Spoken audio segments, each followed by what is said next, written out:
Hey everybody, Luxinda Swirl here. New day, new cup project. Believe it or not, even though it's hot as Hades outside, pretty much everywhere in the US right now, we are starting to think about Halloween in the Tumbler universe and fall. I am addressing Halloween specifically today, my favorite time of year in terms of the fact that I live with Halloween decor all year round. And this is sort of the one time of year when my life becomes more mainstream and less weird to everybody else. Because I like all things dark and creepy, as well as, you know, I like rainbows and unicorns too, sometimes. But anyway, I did a video on the Nightmare Before Christmas Tumbler last year. And that was probably the video that sort of blew up my channel and got me noticed by people.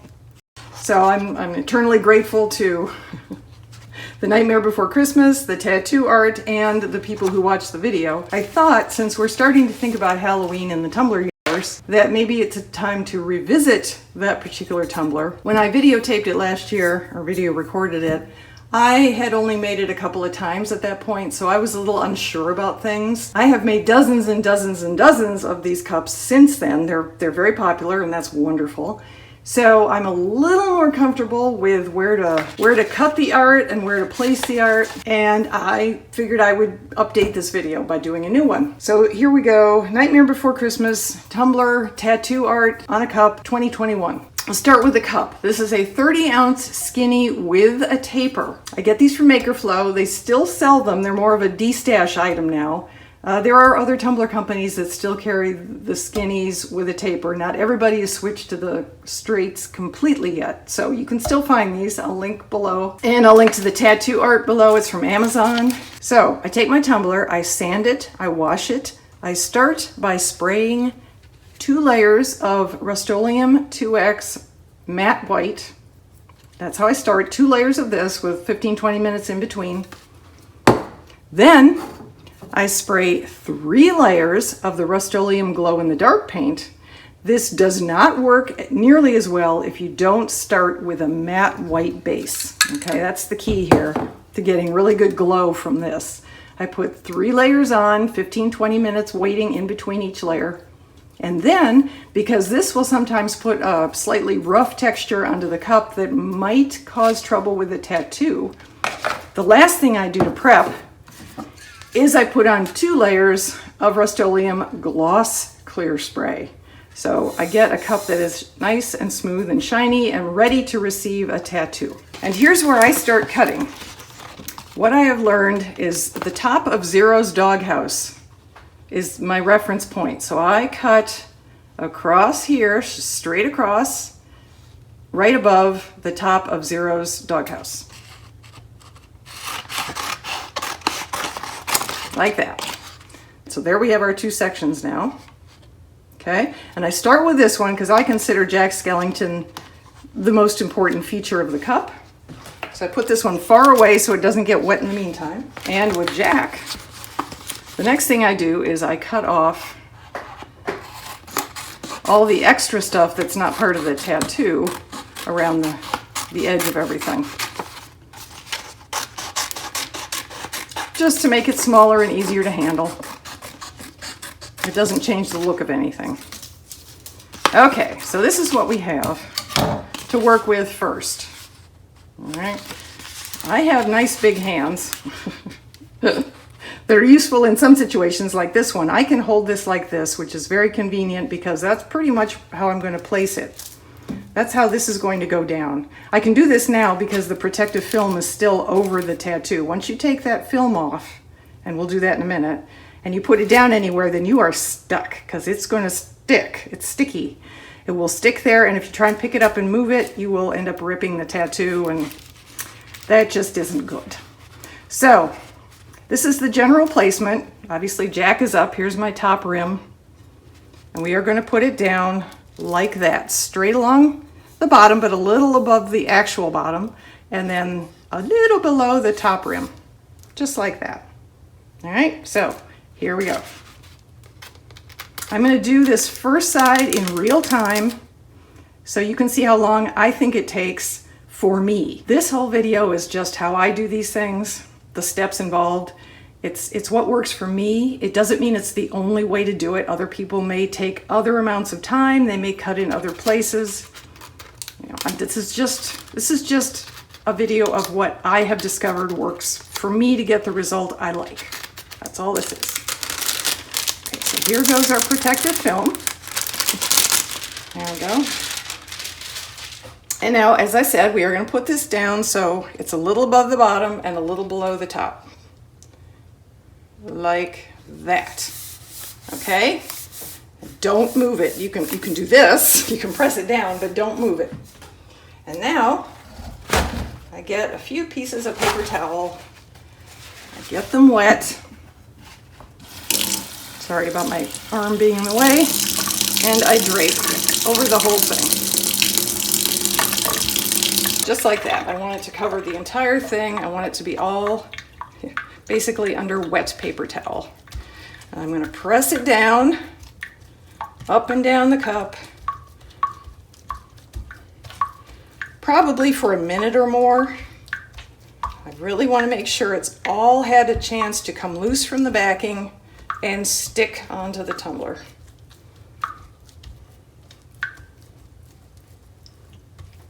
Maybe it won't be quite a minute.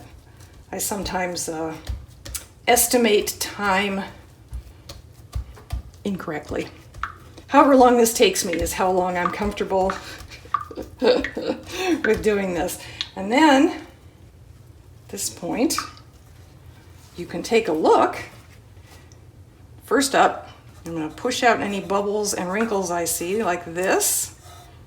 That will help everything adhere down to the cup, along the edge, around all the way to the sides. Okay, now check and see how we're doing. I believe this is still in frame. Okay, now there are some people who are able to pull the whole thing off at this point. I have never gotten that to work with this tattoo. So I just do that. And that's on there and it makes me happy and it looks good. And now I put this aside and I let it dry. So we'll be back. And we're back. All right, I've let our Jack Skellington side dry for 15-20 minutes. So we can move on to the next step. And the next step is putting the Oogie Boogie side on. This takes a little more work first. I put down a clean, dry towel, not the one that was wet from when we did this side, because when I put this face down onto the towel, I don't want it wet. That might reactivate something and tear something, and I just play it safe by putting down a new towel. All right, so this time we're going to cut more specifically. First of all, you need to cut this off or it'll show up on your cup. And we don't want that. But I am going to start, here's where I begin. I start right down here at the very bottom of this black outline curve. I come up between the feet, this foot on this little guy and this foot on his sister, I think. I don't know.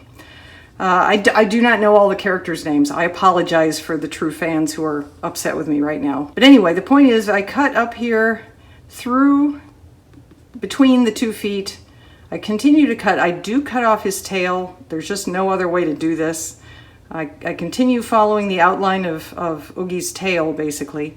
I come up here between their hands, and then up here between their headgear, around like that, so above the horn, and then I continue on up and across. Now, I'll do that for you so you'll see what the heck I'm talking about, but I just wanted to show you what I'm going to be doing in case it's not clear because the scissors get in the way or something. I'll try and be clear, and we'll clean up a little after the fact. But basically, I'm going to follow the tail between the hands, up here between her hat and his headgear, which I guess are horns, around her hat rim or brim, then follow his horn so you're not cutting it off. Come up here between these two jack-o'-lanterns And then like right where this kind of weird curve is, I just aim for that and I cut it off. So this is what we're left with. We will be using both of these characters elsewhere on the cup. This is filler now. Okay, and then I'm also going to cut around the edges. I'm including cutting the stock number off here, just to make this a little easier to hold in my hand.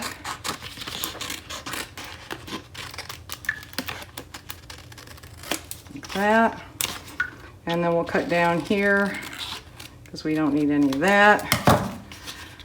Okay, so this is how we're going to put this on, and basically Oogie sort of goes straight, which means everything else is kind of tilted, because he's kind of tilted. It's a little hard to explain, and of course this is backwards, so it's going to be like this.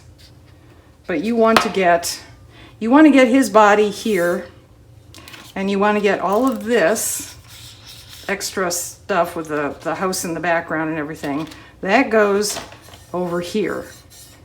We're trying to make things fit where we have white space, is what we're trying to do.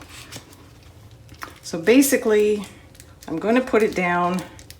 So there's a little bit of overlap here. We're going to put that little guy there. So don't worry about that. And then we have a bit of overlap here as well, like that. And then this goes sort of along the top. So those are my reference points that I'm going to try and hit after I peel the protective backing paper off. Okay, so here we go. We'll see how I do this time. Every time's an adventure with this particular artwork. All right, as I said, try and do this.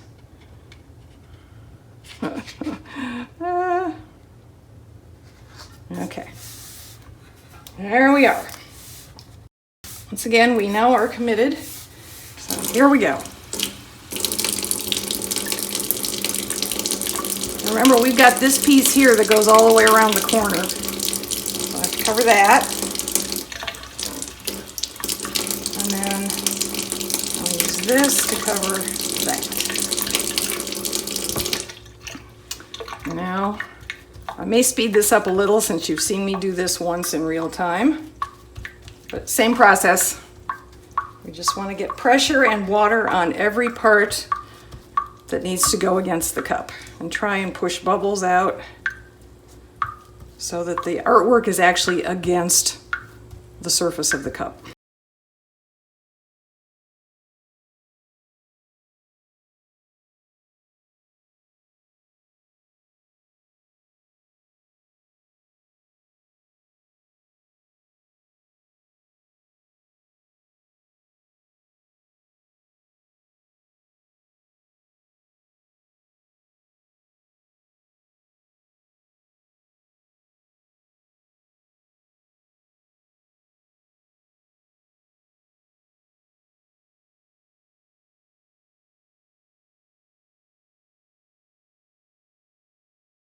Not too bad. I got his tail a little farther over onto the overlap than I really wanted it to be, but it actually looks fine. It actually looks fine.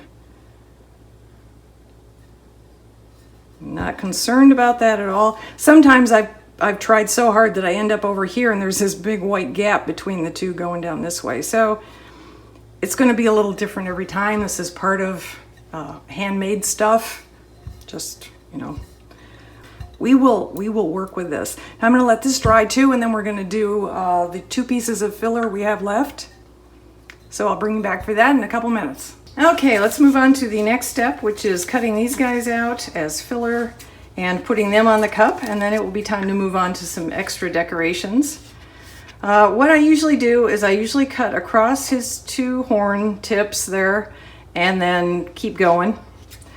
So I don't cut them off, I just cut right above them and across like that. And then I cut him out like that. We will end up probably, I think I end up cutting off his feet. And again, sorry to the fans. I know some folks really like this little guy. He's still in the cup, just not quite the way he started out. And then for the pumpkin, or the jack-o'-lantern, I start here and I cut around the outline of his bottom. So basically keeping him outlined in black, but cutting away everything else, like that. Keep doing that, and then cut up and do the same thing around the candy cane. I don't worry about the stuff inside the curve there. We're just doing the outside stuff here.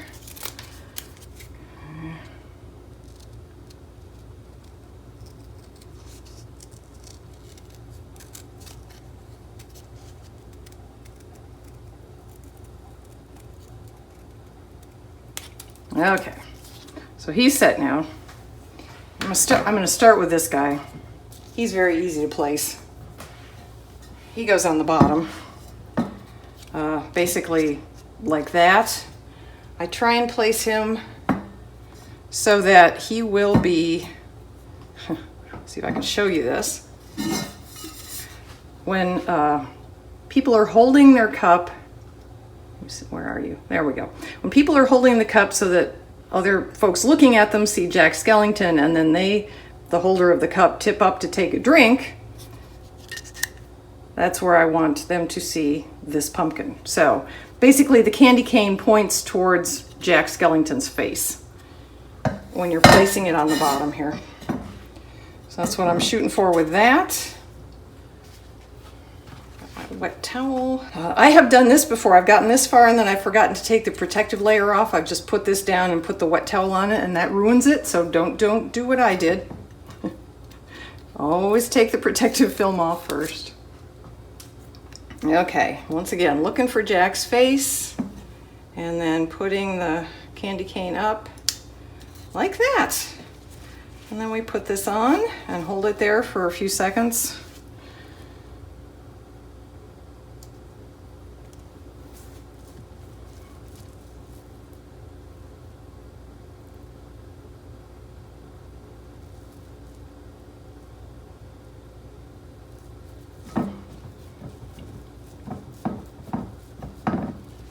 Okay, and then this should come off, hopefully. There we go. So he's on the bottom now.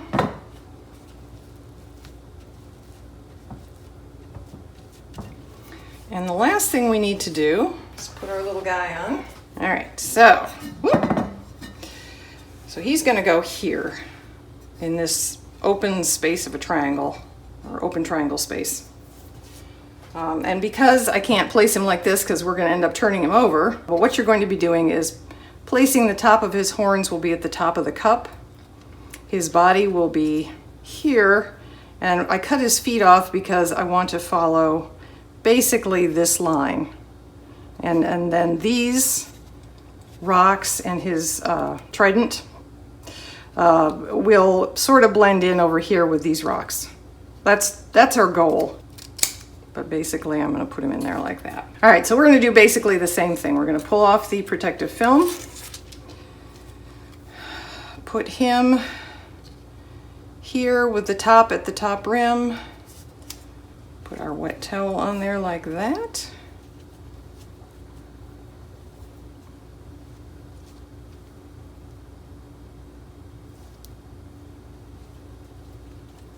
It's not very wet anymore.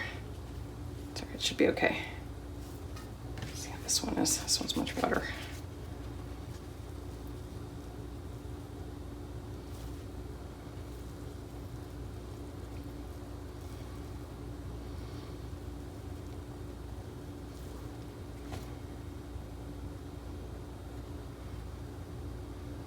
And again, we can check by peeling up a little corner to see how it looks. Here we go.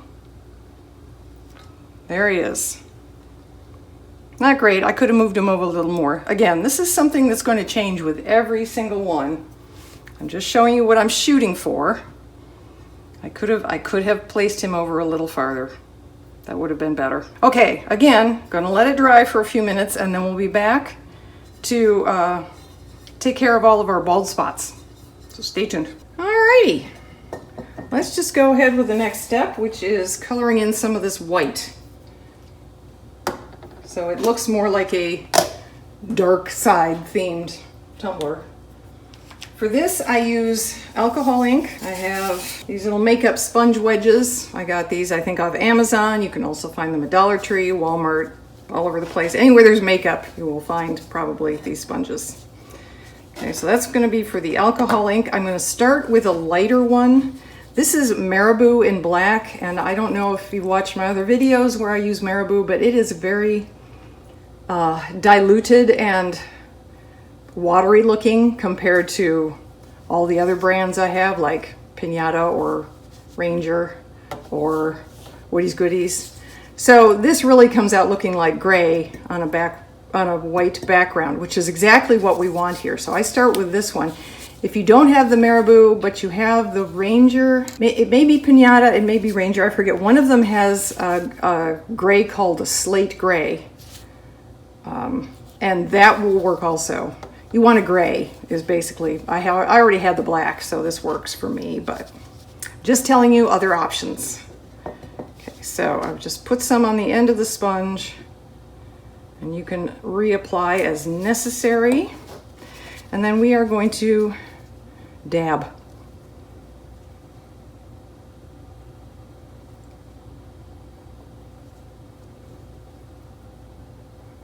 And I sometimes do this once and then I come back around after it's dried and do another layer just to get a little more sort of gray cloudy effect.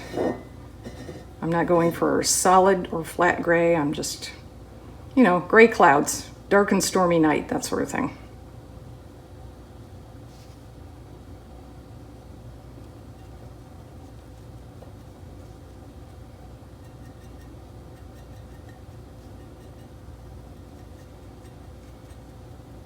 All right, the other any place else on the cup where you see gray already in the artwork, you can use this to sort of help blend things in, like here. This area where we have the edge of one side on top of the edge of the other, it looks kind of stark right now with a line, a dark line on a lighter side or a lighter area. So what I do here is I take some more of this and I just reload if necessary. Whoops. Whoops. Okay. I do some dabbing here just to make everything kind of blend in better. Again, none of this is perfect. It will all be under resin, and I do add I love this Marabou Rainbow Sparkle alcohol ink to my resin, unless I'm specifically asked by the customer not to have any sparkle on the cup at all. I think a little bit is more fun, personally. That's me. So you can do it either way.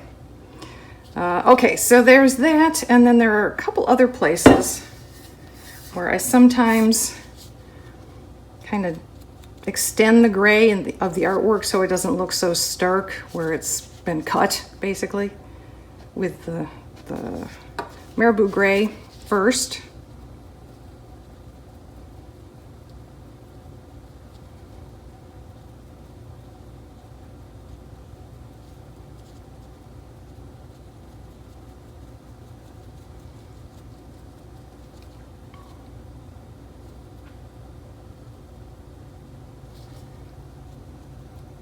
Oops, sorry.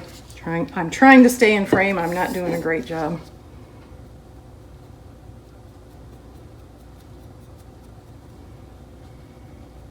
And then, when you think you've gotten everything where you need gray to make it look better, to camouflage something, you can put some up here too.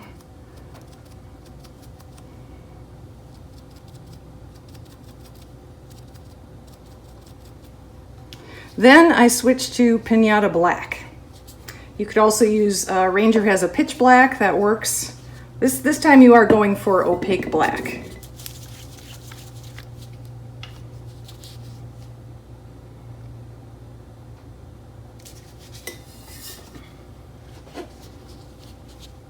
And then I start doing this all the way around the bottom.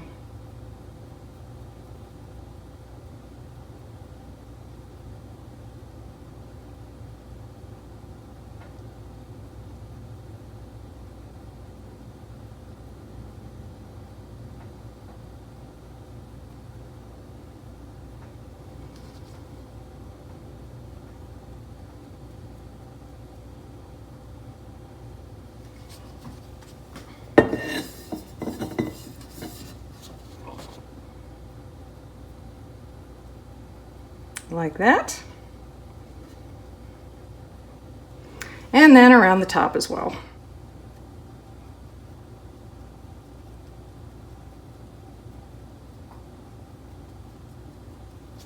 And you can reload whenever necessary.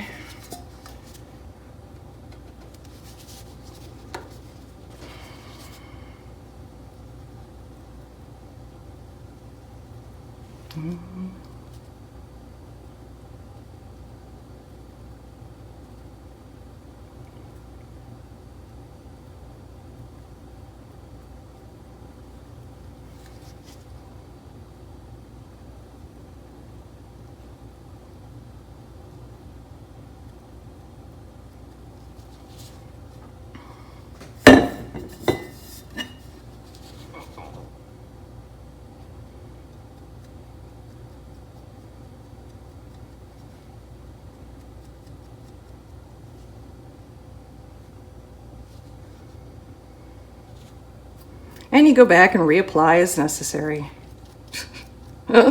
Whatever you think looks good. No? Basically, it's not going to, I mean, it's going to camouflage things. It's going to hide them a little bit. I think I used to wonder about that. I did one with all just gray, and I actually like it better with more black. I just think it suits the tone better. And then very carefully, because you still don't want to disturb your art too much, you take a look at the whole thing all the way around. And if you're happy with it, you put it down and you let it dry, which is what we're going to do. I may come back and put a little more here of the gray. You just turn your sponge over so it's not black, it will just be gray. Just put a little more on a corner, do a little more dabbing.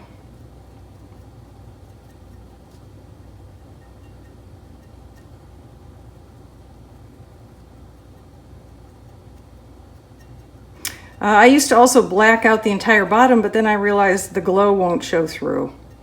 The glow doesn't show through the solid black, which makes perfect sense within the design, but you know, why not have the bottom glow? So that's another reason I stopped covering it with black, and I do it this way instead.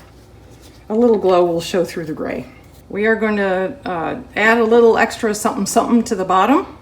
I'm trying to be gentle with my artwork here. All right, so here I grab some Mod Podge. Any glue will work as long as it dries clear. That's it, that's all you need. I have a cheapo Walmart brush. These come in a pack of 20, I think, for a couple dollars. I've used this one a million times. I just wash it after each use. And a toothpick. And I have jack-o'-lantern shaped glitter from the Glitter Guy. This is Jack the Pumpkin King, and it's beautifully holographic. So what I do is I just tap out a few of these. You don't need many. We're not going to use even that much. And I put it down here on the counter so I can see them. Okay, and then I take, this is Holy Batman from Mr. Nola's Glitter. This is bat shapes in black holographic. And I take out some of these, just a few, and I put them here on the counter so I can get at them. And now I'm basically going to paint Mod Podge around the pumpkin. I used to put these bats all the way around the outer rim, but what I discovered is when I go to put my resin layers on, I end up, no matter how careful I am, with edges and corners of those bats sticking up and causing problems with the bottom of the cup being flat when you're all done. So I don't put anything up on the rim anymore. And by rim, I mean this circle around the outer the outer circle. That's what I mean. Okay, so we did that, and now I'm going to take my toothpick and put a little bit of glue on it, and then I can start picking up my jack-o'-lanterns and putting them on here. Come on, go in there. There we go.